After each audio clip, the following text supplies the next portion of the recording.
Let's talk about inputs. We've talked about motion inputs several times on the channel. We talk about how they affect the way that characters act and feel, how I personally hate charge inputs, and how they changed in the pursuit of accessibility, but there's been one type of input that I haven't given the biggest look at. I'm of course talking about the simple input method. Simple inputs refer to moves that normally would require you to perform a motion to execute, but only take a direction and a button or several buttons simultaneously to execute.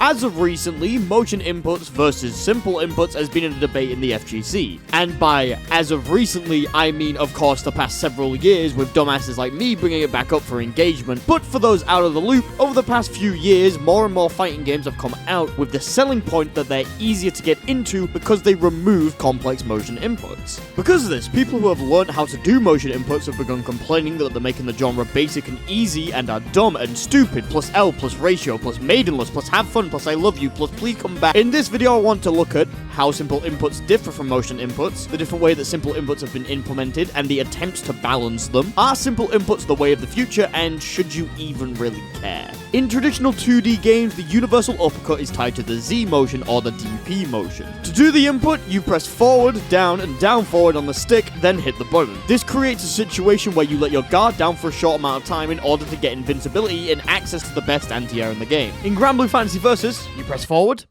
Some things are obviously different. The time to execute the simple input is drastically lower than the motion input, as you have to move your hand in less directions, and you can execute the move more consistently because it's nearly impossible to mess up.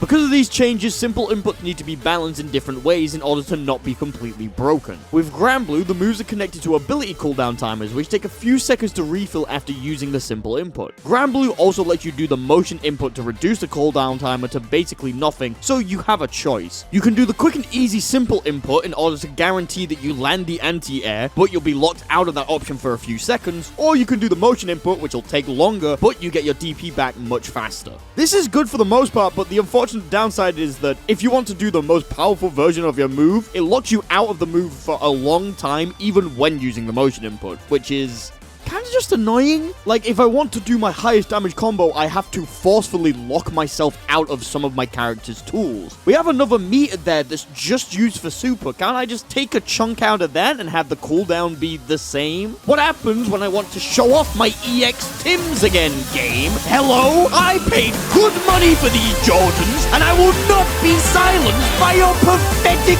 time! Another game that uses resources to balance DPs is the upcoming DNF Duel. Every special move in DNF is tied to a mana resource that, when drained, locks you out of all of your special moves for a certain amount of time. Also, like Grand Blue, the game allows you to use simple inputs alongside the motion inputs. The difference here is that special moves do not have any variety in strengths. There is only one specific special move. Doing the motion input causes the mana regen to begin filling faster compared to the simple input. Now, this definitely works. There's a clear incentive to go for the motion inputs over the simple inputs, as it lets you get back to running your offense faster and reduces the chance that you're going to run out of mana. And commenting on a game's balance before it's even out isn't a healthy thing to do, but during the beta, I never found a reason to actually go for the motion inputs. The regen was nice, but by the time that I had finished my string and got back to neutral, I felt like I was already getting back mana, so it felt like decreasing the regen didn't really matter too much. This is all just from the beta though. I'm sure that in the full release there'll be specific motion only combos and stuff that people find.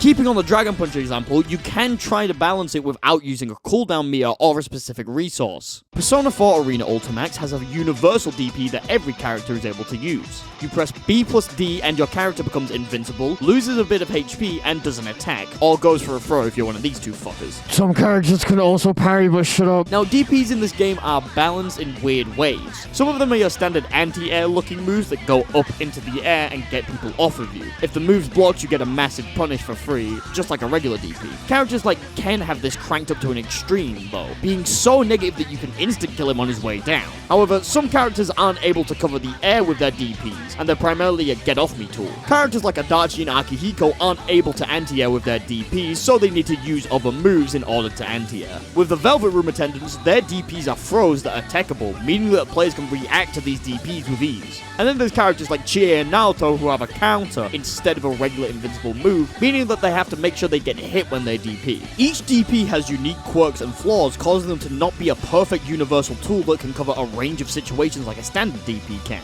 Well, unless you're Narukami. protagonist bump! So here's the big question. Are simple inputs the way of the future?